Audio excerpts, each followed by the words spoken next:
As I'm doing my research, no, para po dito sa pag-aaral po natin ito, naalala ko just recently nag-celebrate po ito pong another year of anniversary nitong tinatawag na Holocaust po na ito.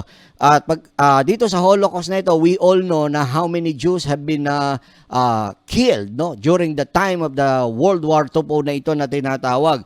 Now, ito pong tinatawag po na lugar po na kung saan pinatay ang napakaraming Hudyo.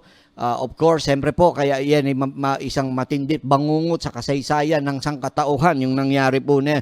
There were about 6 million Jews na sinasabi po na talagang namatay noong mga panahon po na yon. Now, take a look at this. No? Itong method tinatawag po silang yung Auschwitz, no? Concentration camp na tinatawag. Sa aking pag-aaral po, nakita ko po na talagang halos may pagkakaparehas po. So let's take a look at this. No? A closer look between the Auschwitz and the Great Tribulation. Okay. Ito pong Auschwitz po na yan po yung concentration camp, death camp na masasabi po, diretso po, death camp no mga oras po na.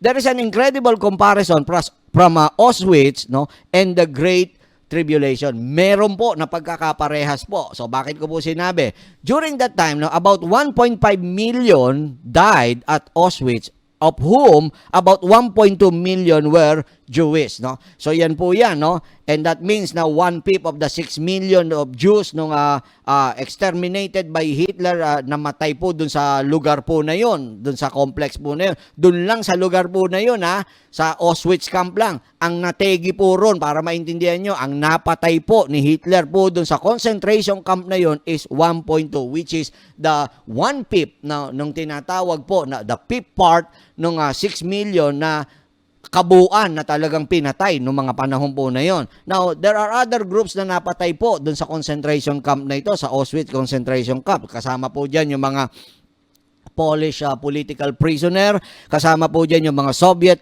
prisoners of war, yung mga gypsies and the people with disabilities. Kasi po, nung araw po, kapag ang mga tao na nasako po, matanda na, wala nang silbi, pinapatay na po yan during the time ng World War II, lalo na nung panahon po ni Hitler po na yan. Pinapatay na po talaga, inuubos po ng husto. Okay, so pati iba naman because of religious faith, kasama po yung faith po nila sa kanilang pinaniniwalaan, kasama po sila sa napatay po ron. So, ito pong lugar po na ito ay talagang lugar na kung saan bangungot ang ibinigay po na ito. Now, Auschwitz concentration camp is a foreshadow of a future Great Tribulation. This is a foreshadow of a future Great Tribulation. Most scholars, nakita po nila yung pagkakaparehas po itong the final nitong tinatawag na 7-year final period ng Earth's history, which is nitong Great Tribulation po na ito.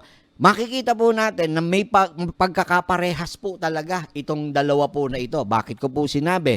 Yung second part ng tinatawag na Great Tribulation, which will last 3.5 years, no, or 42 months. Okay, 42 months. Yan po ang binabanggit po ng Bible. Now, ang Auschwitz, na ito po yung nabuksan, Auschwitz opened its doors to death by gas chambers on September 3rd, 1941. So, nag-umpisa po ito September 3rd by gas chamber, by gas chamber pa lang.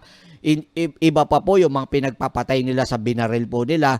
Pero yung gas chamber, binuksan po nila ng September 3, 1941. Now, yung advance ng mga Soviet Army, nang dumating po rito, sinarado po nila yung camp na ito nung January 27, 1945. Ulitin ko po uli, sinarado po ito ng advance of the Soviet Army na nung January 27, 1945. So, lumalabas po, ito pong tinatawag na death camp of the Holocaust was operating for 3.5 years, or to be precise, 42 months. Grabe, what a coincidence.